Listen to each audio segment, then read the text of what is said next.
me. So we, as a oncology resident, we all know EGFR is a well-known molecular marker, which is a driver mutation. We find in non-small cell lung cancer, particularly adenocarcinoma, and sometimes squamous cell carcinoma also. And we do these testing in stage 4 lung cancer usually. And if we have this driver mutation, so we are bound to use this newer molecule, tyrosine kinase inhibitor. First generation we all know gefitinib and erlotinib. Second generation we have option of afatinib and dacomitinib. This is a newer one, and in fact better mechanism of action with better outcome as compared to other first and second generation TKI. Third generation molecule we know that osimertinib, and that is for basically T790M mutation. So let us start this dacomitinib talk. I think, yeah. So, if we see the evolution of treatment in this carcinoma lung disease, earlier we used to have discussion about whether patient is having adenocarcinoma, squamous cell carcinoma, small cell, large cell, and based on that we decide our chemotherapy part.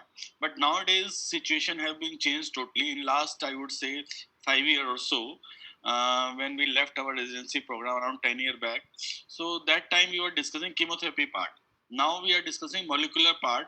What is a molecular marker? What are the options in oral therapy and other targeted therapy? So evolution has changed from histology to targeting oncogenic drivers. So we know that EGFR is the most common driver mutation. Others are less common. We know ALK, Roche, MET, BRAF, and of late we have targeted drug also for BRAF also.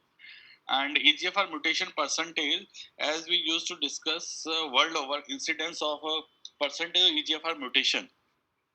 So literature has shown world over around 30% or so, but in India, this part of the world, we are seeing up to 50%. At Tata study, some study from the RGCI, I believe they have shown EGFR percentage up to around 50%. Right. So this is the Globocan data 2018 latest, and which is showing estimated number of incidence cases which will be rising from 2018 to 20, 30, 40. So every decade we are seeing number are increasing like anything, and huge difference, huge increase in the number of lung cancer new cases. And death wise, if you see, obviously most patient come to us in stage 4. We know that advanced stage, and therefore death rate is also very high for this malignancy.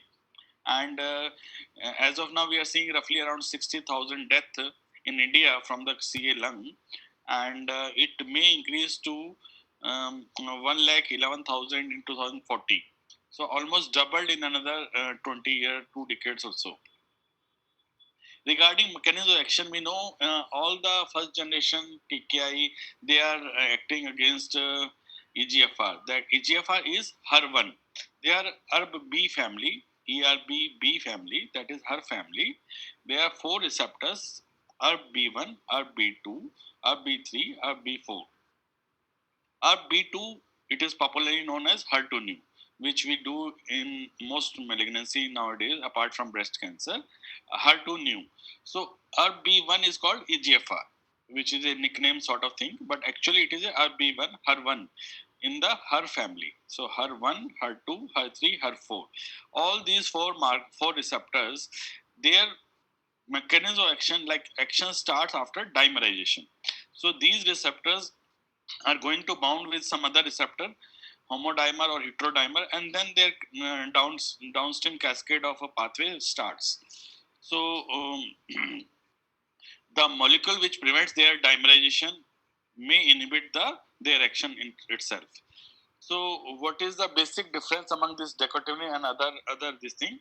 So basically it is a pan HER inhibition. Like first generation TKI inhibits only EGFR, HER1, but this dacomitinib inhibits all the HER family receptor.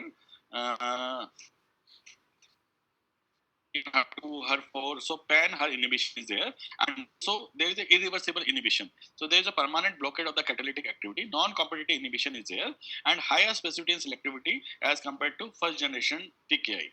Therefore, it is supposed to have high efficacy, given irreversible inhibition, short half-life of signaling complex. So, inhibition of all kinase active HER2 receptor offers potential for a more complete inhibition of HER signaling. So, dimerization is the key to HER family signaling, which is inhibited by the decomitinib because it binds to the receptors of EGFR, HER2, HER4, HER3. I think they are not good. So, these three receptors are inhibited by these. So, pan HER inhibition is there with this decomitinib. Only drawback of this pan HER inhibition is that therefore more side effect is also there than the first generation. So little bit more side effect with the second generation TKIs. So this is the landmark study for this decomitinib, that is the Archer 1050, very easy to remember. Archer 1050. So this was a randomized phase 3 trial in comparison to geftinib in those patients which are having EGFR mutation positivity. So rationale for this landmark trial came from the phase 2 study, which was 1017. And in this study, they have tried this decomitinib as a monotherapy in selected patients. And there was a high response rate in EGFR exon 19 and 21. Taking the corollary from this trial, they have conducted the phase 3 trial in comparison to the geftinib. At that time, that was the standard of care. One difference to highlight on this phase 2 study, they have taken as a 30 milligram once a day decomitinib, and those patients, I believe, who have tolerated for 2 months without any major side effect, well tolerability for 2 months, then they increased to 45 milligram per day. So that was one thing. Although in Archer 1050, which is phase 3, they have started with the 45 milligram once a day, and therefore in around 66% of the cases, they have to reduce the doses to 30 milligram or even 15 milligram. We'll come to that later on. So that was the randomization for this Archer 1050 trial. They have taken advanced non-small cell lung cancer with EGFR activating mutation. Measurable lesion was there with RECIST criteria version 1.1, and no prior systemic treatment was applicable in these patients. Brain metastases were excluded from this trial, and no prior TKI, EGFR TKI, and another TKI were allowed. Performance status 0 to 1 were taken into this trial, and 1:1 randomization was done between two arms. Decomitinib, this was experimental, and geftinib standard at that time. So primary endpoint was progression-free survival by the blinded independent review board in the intention to treat population. Secondary endpoint was PFS by the investigators with the overall response rate, duration of response, overall survival, OSS 30 months, safety, and quality of life. So important point to in this trial was published in Lancet 2017, and there was randomization was done. Randomization was done as versus Asian versus non-Asian, exon 19 versus L858R L858R mutations. So we should remember, we all know as an oncologist, performance status 0 to 1. Sometimes our patients lung cancer stage 4, we get patient in PS3, PS4. I don't know why the trial are excluding those patients, but practically we are taking PS3, PS4, and they are doing good, converting them to PS0 or 1. So this is the one fallacy of all the trial. In fact, they have taken only PS0 to 1. And if you see the demographic profile, median age was 62 in both arms, and 40% were the more than 65 age group, elderly people. In this geftinib, only 40%. Male, female was more in this trial in decomitinib arm, and 56 in geftinib. And it was conducted in Asian was more, although 75% were Asian and 25% were Western. And again, performance status 67% 1 PS1. Stage 3B, stage 4, 80% was stage 4. Smoking and never smoking were also there, equally distributed in both arms. So this was the result of the progression-free survival by the independent review. and they are showing like 14.7 months in median progression-free survival as compared to 9.2 months in gefitinib arm. And if you see the 2-year data, 2-year progression-free survival is 30% roughly, as compared to 10%. So 3 times higher the gefitinib progression-free survival at 2 years. So good difference in this curve. And if we talk about investigation at assessment, so again 16.6 months as compared to 11 months. Again, there is a good 5 to 6 month difference in the median PFS. And if you see the subgroup analysis in different distribution, like age distribution, male, female, performance status, race, Asian versus non-Asian, smoker, EGFR. So everywhere it is showing in favor of dacomitinib. This this graph, and if you see the Asian is showing better response as compared to non-Asian, and never smoker is showing slightly better than the former smoker. So this is two main point to highlight over here. And even sex among cells, female are doing better as compared to male, even towards the dacomitinib arm. Best overall response rate, if you see, partial stable disease 13%, 12%, partial 70. Someone may have discussion like response rate is equivalent in both arms, gefitinib versus dacomitinib. Only difference is the duration of response. Median number of months was 14.8 months in the dacomitinib arm as compared to 8.3 months in the gefitinib. So this is the good difference in the duration of response, means response period was prolonged with the dacomitinib. Although overall survival data was not mature till the publication of this trial in 2017. And tumor change, if you see, this is a waterfall plot, I think, and this CR, PR, these all percentage are there with the dacomitinib. Duration of response is higher in this experimental arm. If we talk about the adverse event from this newer drug, gefitinib, we all know there are diarrhea, paronychia, stomatitis, dermatitis, dry skin, liver enzyme alteration around 8 to 10%. In this dacomitinib, peculiar thing is that liver enzyme alteration are not there, not much. Like it was in 30% in gefitinib, all grade, and here it is 20. No grade 3 alteration. So liver function alteration is not a more problematic in this dacomitinib. Sorry. Diarrhea is the cumbersome, like 78% patient had diarrhea and 8% has grade 3, while 1% only had grade 3 with gefitinib. Stomatitis, dermatitis, these are slightly higher than the gefitinib. So these are well managed otherwise, but we have to reduce the dose sometime. And as I said, 66% was the dose reduction. Yeah. So total incidence severe adverse event was 27%, 22% gefitinib, and treatment-related side effect serious adverse was 9% in experimental arm, and permanent discontinuation was around 10%. So yeah, that's about dose reduction. Median time to first dose reduction was 2.8 months, and median duration of dose 11.3 months. So what was the reduction? To 30 milligram tablet on daily basis. Second dose reduction was 15 milligram. So in around 40% patients were on 30 milligram, and roughly around 30% patients they have to reduce to 15 milligram also. So total reduction was in 66%. On the other hand, gefitinib, not no dose reduction was there in that trial. So gefitinib was otherwise well tolerable in terms of dose reduction. So patient-related outcome, quality of life and symptom management. If you see the cough, dyspnea, pain in the chest, so all these symptoms were reduced with both the drugs, but more reduction was there with the dacomitinib. More negative side of is predictive benefit in favor of dacomitinib.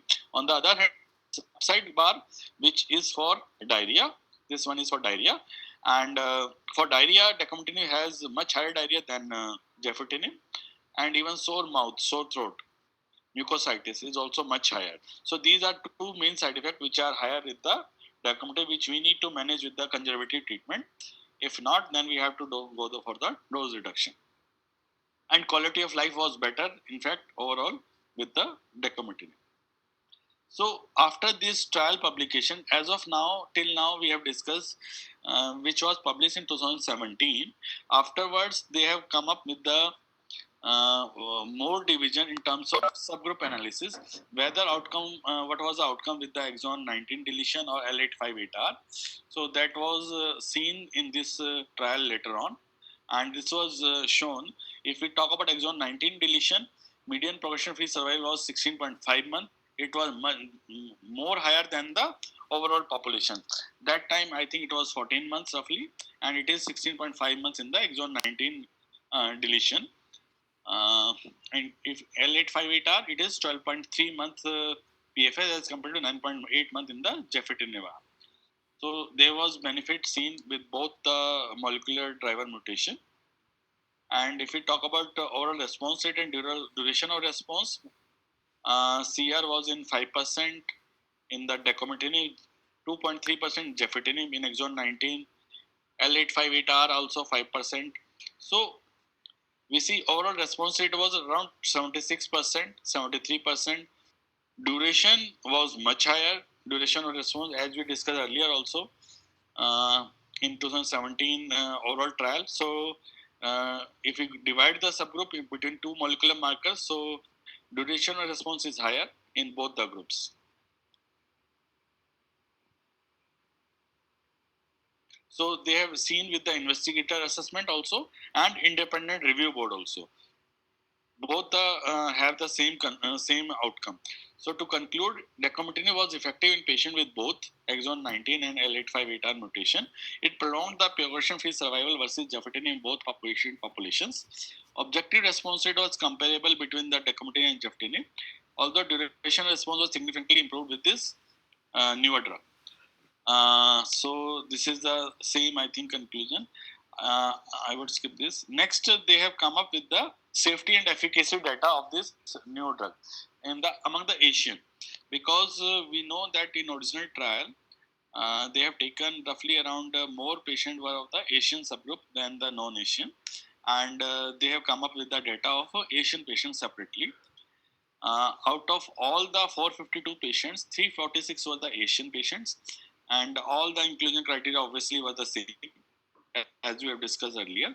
So same randomization, same outcome. Only thing is the racial difference. So here was the Japanese, Chinese, so they were taken into account of both molecular markers. And if we talk about the demography, also here is well balanced among Asian and versus non-Asian in both the arm, dacomitinib and gefitinib. So never smoker was 64%, 30% was the ex-smoker. Almost same distribution was there for the total number of the patient.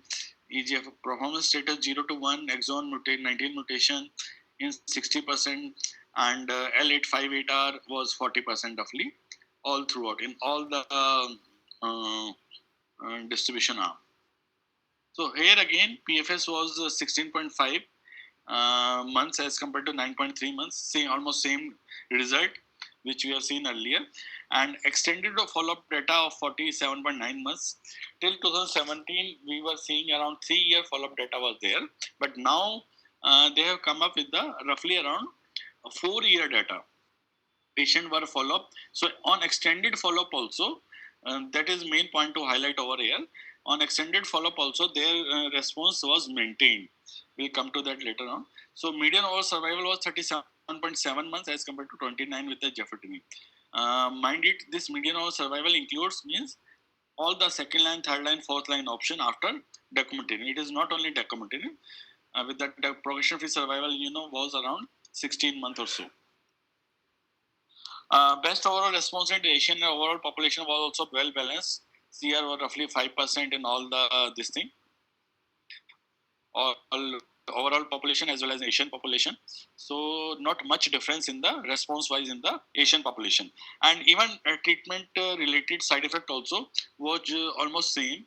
Diarrhea was slightly higher, although in Asian, 87% in the world over, 90% in the Asian patients, 61% world over, 64% paronychia in Asian patient.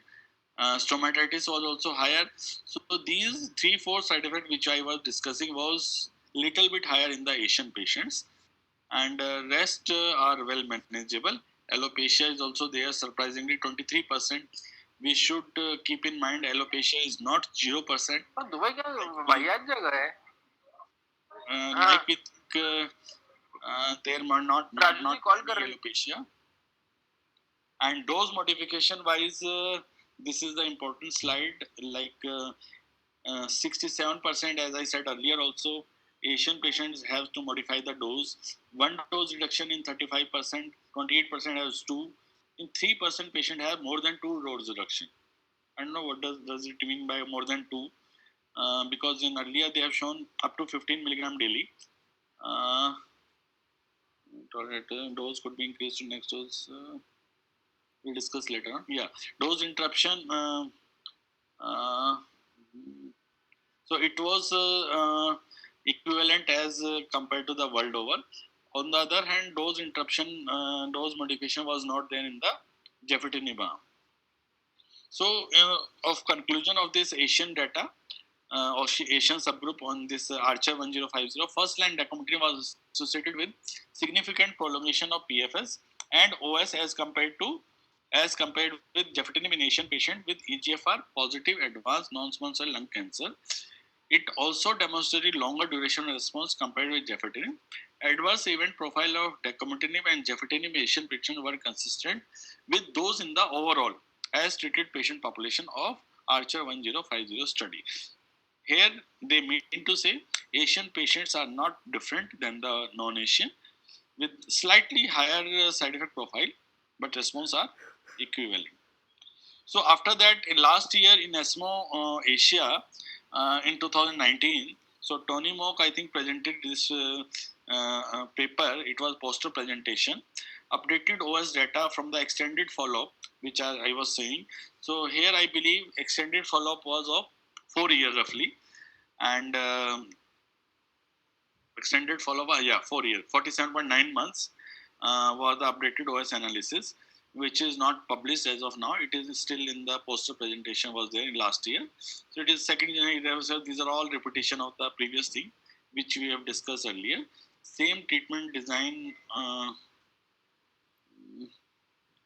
Yeah. So this is the graph Kaplan-Meier, which is showing. This is the overall survival data till the time of publication of this trial, which was median OS was 34 months as compared to 26 months with Gefitinib. So curves are crossing over here, but if you see longer follow, up to 4-year follow, median OS survival is same 34 months, and curves are looking separate and continuing to separate even after 4 year, even after 5 year itself, 60 months. We can very well see on the right side 60 months means 5 year. Even after 5 year, the curves are still separate, means patients are going beyond 5 year with this Decomitinib if you are using in the frontline setting. So this forest plot curve, basically they are highlighting over here Asian and non-Asian, both they are showing the equivalent result favoring the Decomitinib.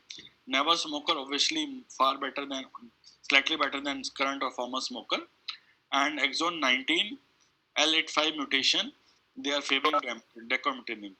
I don't know, they have written here plus minus 7790 m, whether they have taken upfront these mutation also or not. In the end, we will get the clarification. I think, if they are showing, they must have taken. But separately, they have not shown the outcome with this particular mutation. So with this mutation, exon 19, again, benefit is being maintained. Curve are still separate quite clearly. And exon 21, L858 are also, curves are far apart and showing even beyond 5-year outcome.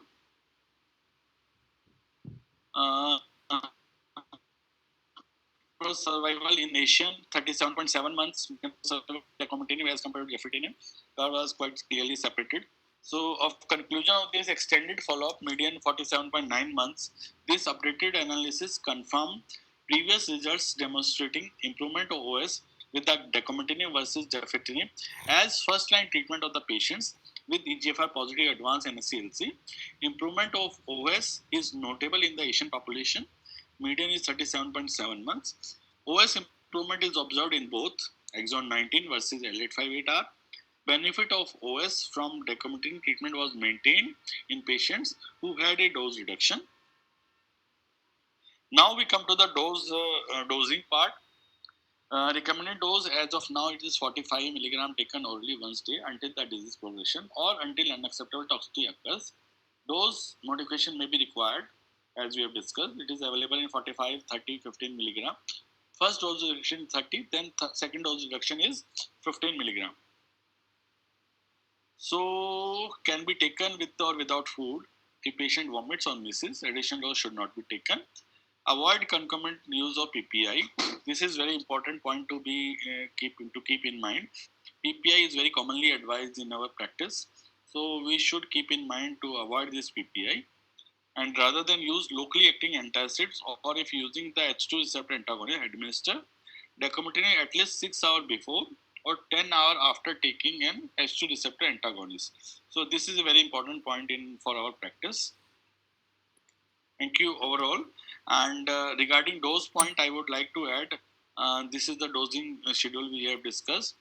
From the afatinib experience, our oncology resident might be knowing, earlier dose recommended were 40 milligram, but later on, somehow with the some data and all that, practically most of the oncologists are starting with the 30 milligram only, and most of the patients responding with that well tolerability, and we are not increasing the even dose to 40 milligram because they have shown in some data 30 milligram outcome is equivalent to 40 milligram.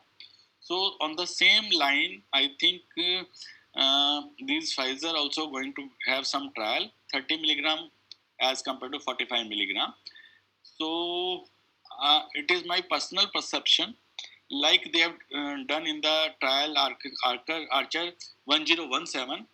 I think we can start with the 30 milligram. If patient tolerates it for a month or so, then we can increase to 45 milligram. So that is my perception. Rest we will see in our practice. Thank you.